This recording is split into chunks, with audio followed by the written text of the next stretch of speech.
23 de julio de 1941, 4:30 horas. En la sofocante humedad que precede al amanecer en la frontera norte del Perú, el batallón de tanques N-1 del ejército peruano, la vanguardia blindada del agrupamiento del norte, se encontraba a escasos kilómetros de la localidad de Arenillas. Su objetivo final, el estratégico Puerto Bolívar, cuya captura estrangularía la capacidad de resistencia del adversario en toda la provincia de El Oro. Desde la escotilla abierta de su tanque LTP de fabricación checoslovaca, bautizado con el nombre de Guerra Alianza, el capitán Ricardo Palma, comandante de la compañía de vanguardia, sentía el sudor recorrerle la sien bajo el forro de cuero de su casco. Era un veterano de las escaramuzas en la frontera amazónica una década atrás, un hombre forjado en la disciplina y el honor del arma de caballería, ahora al mando de la más moderna herramienta de guerra del ejército. Observaba cómo la neblina matutina, densa y lechosa, comenzaba a retirarse perezosamente de los campos y las quebradas secas, revelando un paisaje que en pocas horas se convertiría en el lienzo de una de las maniobras militares más audaces de la historia sudamericana. El capitán Palma había visto la brutalidad del combate en la selva, había aprendido a leer el terreno y a anticipar las emboscadas del enemigo en un entorno donde la naturaleza misma era un adversario. Sin embargo, lo que estaba a punto de presenciar y protagonizar en las siguientes 72 horas, la ejecución metódica y aplastante de una nueva doctrina de guerra, le demostraría que el valor individual, aunque indispensable, se magnificaba hasta el infinito cuando era guiado por una estrategia superior y una logística impecable. El agrupamiento del norte, bajo el mando del general de división I.O.G. Ureta, había cruzado el río Zarumilla y penetrado casi 45 kilómetros en territorio adversario sin encontrar una oposición que pudiera frenar su ímpetu. 18 tanques LTP operativos, apoyados por batallones de infantería motorizada y varias baterías de artillería, conformaban una punta de lanza que parecía invencible. Sobre el papel, una fuerza formidable, diseñada para la ruptura y la explotación del éxito. Pero el general Ureta, desde su puesto de mando a varios kilómetros en la retaguardia, sabía algo que el enemigo aún no comprendía. Las fuerzas peruanas no estaban simplemente avanzando en una carga frontal, estaban ejecutando un complejo y preciso ballet de armas combinadas. El avance del batallón de tanques no era una apuesta temeraria, sino el cebo de una trampa mortal diseñada con la frialdad de un cirujano. Esta crónica, extraída de los archivos del Centro de Estudios Histórico-Militares del Perú, demostrará por qué los estrategas de la época estudiaron esta campaña como el ejemplo perfecto de cómo una fuerza militar con una organización, logística y coordinación aire-tierra superiores puede desmantelar y aniquilar sistemáticamente a un enemigo atrincherado. Los generales ecuatorianos llamarían a esta batalla el desastre que les costó la guerra. 4 días antes, el 19 de julio de 1941, el agrupamiento del norte había comenzado su ofensiva general como la fase decisiva de las operaciones en el Teatro Norte. Las órdenes del general Ureta al capitán Palma y a los demás comandantes de las unidades de vanguardia eran de una claridad meridiana: avanzar con la máxima celeridad posible hacia los objetivos clave de Machala y Puerto Bolívar. Debían ignorar los focos de resistencia aislados en los flancos, que serían neutralizados por las unidades de infantería que les seguían. Su misión era generar el caos en la retaguardia enemiga, desarticular sus líneas de comunicación y quebrar su voluntad de lucha. La clave de toda la operación era la velocidad. Las primeras 48 horas fueron un ejemplo de manual. El batallón avanzó 30 kilómetros, arrollando las débiles guarniciones fronterizas. Capturaron pequeños depósitos de suministros, destruyeron convoys de mulos que intentaban reforzar las líneas y sembraron una profunda sensación de pánico. Los informes de inteligencia peruanos, basados en el reconocimiento aéreo y los interrogatorios a los primeros prisioneros, confirmaban que el alto mando ecuatoriano estaba desorganizado, creyendo que enfrentaban una serie de incursiones fronterizas y no una ofensiva a gran escala. El capitán Palma, como sus hombres, sintió la embriaguez de la victoria fácil. Todo parecía apuntar a un rápido colapso del enemigo. Pero el 22 de julio, algo crucial comenzó a cambiar. Al llegar a las afueras de la encrucijada que llevaba a Arenillas, a pocos kilómetros de su objetivo intermedio, la ofensiva blindada se detuvo bruscamente. El capitán Palma ordenó a su compañía de tanques LTP iniciar el avance final hacia el pueblo a las 14:30 horas, tras un breve bombardeo de ablandamiento por parte de la artillería. A las 14:52 horas, exactamente 22 minutos después, el motor de la Alianza tosió, farfulló y se silenció. Pronto, los informes de las otras tripulaciones llegaron por la radio, una cacofonía de voces frustradas repitiendo el mismo mensaje funesto: sin combustible. Repito, tanques secos. Los tanques, esas bestias de acero que habían devorado kilómetros con avidez, habían consumido hasta la última gota de su diésel. Palma no lo sabía en ese instante, pero este contratiempo no era una casualidad. Era el primer síntoma de un problema sistémico que, en un ejército menos preparado, habría significado el fracaso de toda la ofensiva. Los pequeños depósitos de combustible capturados al enemigo no contenían el diésel que necesitaban los motores de los LTP, estaban llenos de gasolina de bajo octanaje para sus camiones y vehículos ligeros. Una táctica de tierra quemada, desesperada pero potencialmente efectiva. Sus tanques, con sus precisos motores diésel de diseño europeo, no podían utilizarla. Un muro logístico invisible había detenido en seco a la punta de lanza peruana. Mientras tanto, a 20 kilómetros al sureste, en un puesto de mando improvisado en una hacienda recién asegurada, el general Ivo G. Ureta estudiaba con calma los mapas desplegados sobre una mesa de campaña. Ureta no era un general de salón, era un soldado profesional, un estratega metódico con décadas de experiencia, que entendía la guerra no como una serie de cargas heroicas, sino como una ecuación de logística, inteligencia y coordinación. Había estudiado las campañas europeas, la doctrina alemana del Blitzkrieg, pero también había comprendido sus debilidades, especialmente su dependencia de líneas de suministro extendidas. Y en ese momento, observando la chincheta que marcaba la posición del batallón de tanques detenido, no mostró preocupación, sino una leve y satisfecha sonrisa. «Caballeros», dijo a los oficiales de su Estado Mayor, cuya ansiedad era palpable en el aire denso y húmedo. «El enemigo acaba de hacer exactamente lo que esperábamos. Creen que nos han detenido. Creen que nuestra ofensiva ha fracasado por falta de previsión. En su arrogancia, han concentrado sus mejores unidades en la defensa frontal de Arenillas y la ruta a Machala, creando un saco defensivo. Ahora, nosotros vamos a cerrar ese saco». Lo que el mando ecuatoriano no sabía, lo que ni siquiera el capitán Palma en el frente podía apreciar en su totalidad, era que la ruta por la que habían avanzado los tanques peruanos no era una brecha abierta por la debilidad del enemigo, sino un corredor deliberadamente diseñado y protegido por la estrategia de Ureta. Cada kilómetro que los LTP avanzaban hacia el oeste, no extendían peligrosamente sus líneas de suministro como en el modelo clásico del Blitzkrieg. En cambio, atraían y fijaban a las reservas enemigas en una posición predecible y vulnerable. Con los tanques peruanos ahora inmóviles, sirviendo como un yunque inamovible cerca de Arenillas, Ureta dio la orden de desatar su plan.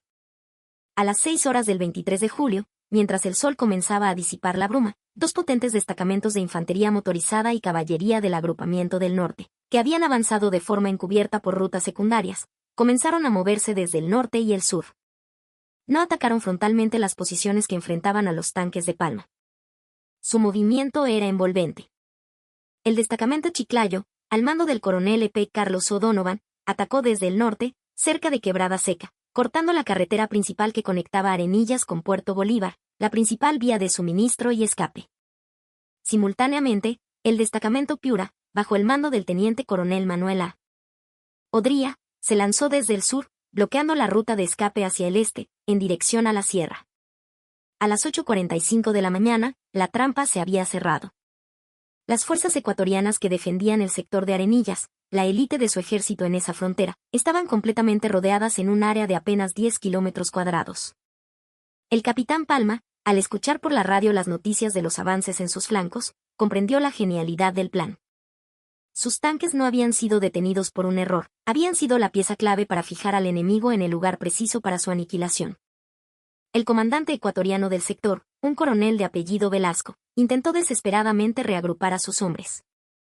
Ordenó a su infantería fortificar Arenillas, convirtiendo cada casa en un nido de ametralladoras. Ordenó a sus escasos cañones antitanque formar un perímetro defensivo, esperando un asalto frontal de los LTP. Solicitó por radio refuerzos y suministros aéreos inmediatos a su alto mando. Pero entonces, para él, llegó la segunda parte de la pesadilla. Justo cuando la trampa en tierra se cerraba, el cielo, que durante días había estado cubierto por un manto de nubes bajas que dificultaba las operaciones aéreas a gran escala, se despejó por completo.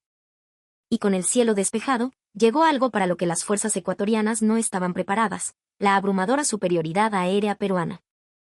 A las 9:45 de la mañana, la primera oleada de cazabombarderos North American 950 Torito del Cuerpo Aeronáutico del Perú, CAP, apareció sobre Arenillas. Eran 12 aviones, un enjambre de avispas metálicas cuyo rugido de motores era un presagio de muerte. Cada uno iba cargado con bombas de 50 libras y sus ametralladoras calibre .30. No era un ataque al azar, era una operación de precisión quirúrgica. Los pilotos del CAP, magníficamente entrenados, tenían órdenes específicas: destruir las posiciones de artillería, los nidos de ametralladoras y los cañones antitanque enemigos, uno por uno. Su objetivo era decapitar la capacidad defensiva del adversario, allanando el camino para el asalto terrestre final.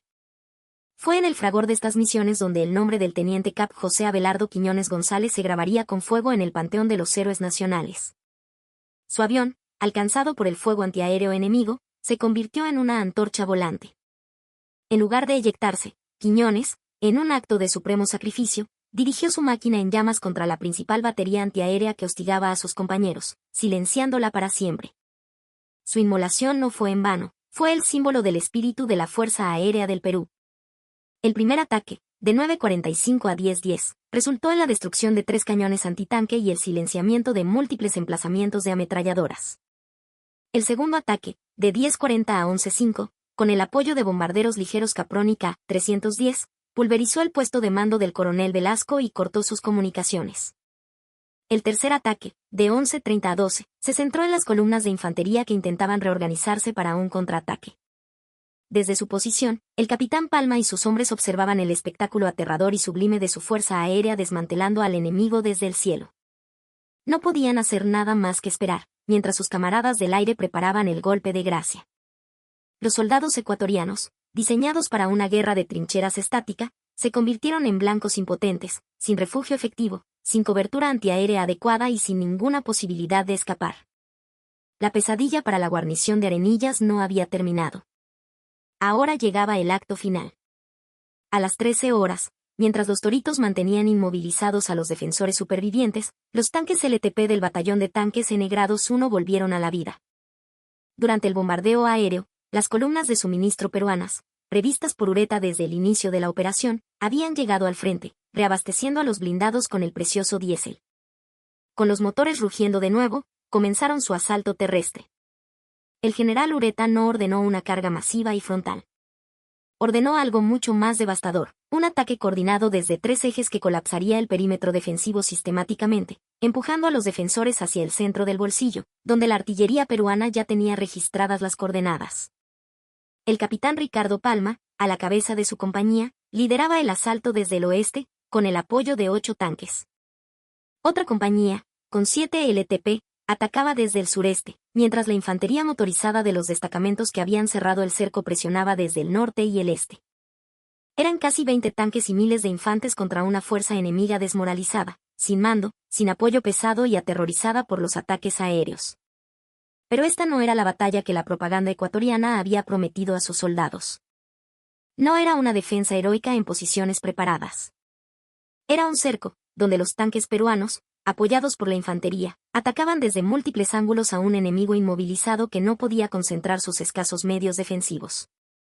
Era matemática pura. Era inevitable. A las 14:15 horas, el perímetro oeste, frente a Palma, colapsó. Sus LTP, usando tácticas de fuego y movimiento, destruyeron los últimos nidos de resistencia. A las 15 horas, el perímetro sur se derrumbó. A las 16:30 horas, la resistencia organizada en Arenillas había cesado. Los últimos focos de combate se desintegraron. El coronel Velasco, desde un refugio improvisado, observaba impotente cómo su unidad de élite se evaporaba. Intentó organizar una ruptura desesperada hacia el este, reuniendo a unos 200 supervivientes y lanzándolos en una carga suicida. Duró menos de 15 minutos. La infantería peruana, posicionada en emboscadas a lo largo de las posibles rutas de escape, los masacró con el fuego cruzado de sus ametralladoras ZBVZ. 30 y morteros. A las 17 horas, el coronel Velasco, herido y sin esperanzas, dio la orden que nunca pensó que daría: rendirse. De los 3 batallones de infantería que componían el núcleo de la defensa ecuatoriana en el sector, menos de 300 hombres lograron escapar del cerco en pequeños grupos desorganizados. El resto yacía muerto, herido o marchaba hacia la cautividad. Todo su material pesado fue destruido o capturado. En 72 horas, una fuerza defensiva considerable había sido completamente aniquilada. Pero lo más devastador no fueron las pérdidas materiales, sino el significado estratégico de la victoria. El general Ureta, al recibir el informe final de la batalla, escribió en su diario de campaña, un documento que se conserva hasta hoy: la aniquilación de las fuerzas enemigas en Arenillas no ha sido un simple revés táctico para el adversario, ha sido la prueba definitiva de que nuestro concepto de la guerra es superior. El enemigo no solo tiene menos tanques o menos aviones, carece de la coordinación entre aire y tierra, de la planificación logística y de la estrategia integrada que nosotros hemos puesto en práctica. Sus soldados son valientes, pero luchan como unidades aisladas. Nosotros no combatimos tanque contra cañón o soldado contra soldado, combatimos con un sistema integrado contra un conjunto de piezas sueltas. Y nuestro sistema es abrumadoramente superior. El capitán Ricardo Palma sobrevivió a la guerra y alcanzó el grado de general. En conferencias posteriores en la Escuela Superior de Guerra, solía describir la batalla de Arenillas como el momento en que comprendí que todas nuestras victorias anteriores se basaban en el coraje, pero esta se basó en la ciencia. En el pasado, decía Palma a los jóvenes oficiales, vencíamos porque nuestros soldados eran más tenaces. Pero en Zarumilla, vencimos porque nuestro alto mando era más inteligente. El adversario nos venció tácticamente por un momento, al dejarnos sin combustible. Pero estratégicamente ya habían sido derrotados días antes, cuando el general Ureta planificó las rutas de nuestros camiones de suministro con la misma precisión con la que planificó el avance de nuestros tanques. No nos vencieron con cañones mejores. Los vencimos dejándolos ciegos con nuestra aviación y sordos con nuestra artillería, mientras nuestros tanques e infantería, el martillo y el yunque, terminaban el trabajo. No fue una batalla, fue una disección militar. La batalla de Zarumilla y la subsiguiente aniquilación en Arenillas cambiaron la percepción de la guerra en el continente. Antes de julio de 1941, muchos mandos militares en Sudamérica todavía creían en la primacía de la defensa estática y el valor de la infantería atrincherada. Después de esta campaña, comprendieron que la guerra moderna no se ganaba con el mejor fusil o el soldado más valiente, sino con el mejor sistema logístico, la doctrina más avanzada y la perfecta integración de todas las armas en un todo coherente. El Perú no necesitaba tanques más pesados, tenía algo mucho mejor: una capacidad industrial nacional para sostener el esfuerzo de guerra, un dominio aéreo incontestable y una doctrina militar que era, en ese momento, la más avanzada de la región. Si usted, lector o escucha, todavía sigue este relato, es de los pocos que comprenden que la historia militar real es más fascinante que cualquier mito. El batallón de tanques N-Grados 1 continuó su avance, y pocos días después, las tropas peruanas ocupaban Machala y Puerto Bolívar. El frente de El Oro se había derrumbado. Arenillas fue el cementerio donde murió la última esperanza ecuatoriana de una victoria militar, y la demostración irrefutable para su mando de que la guerra, para ellos, ya estaba perdida. Esta historia, la de la perfecta coordinación entre blindados, aviación, infantería y logística, es una lección verificada que cambió el curso de aquel conflicto y sentó un precedente en el arte de la guerra.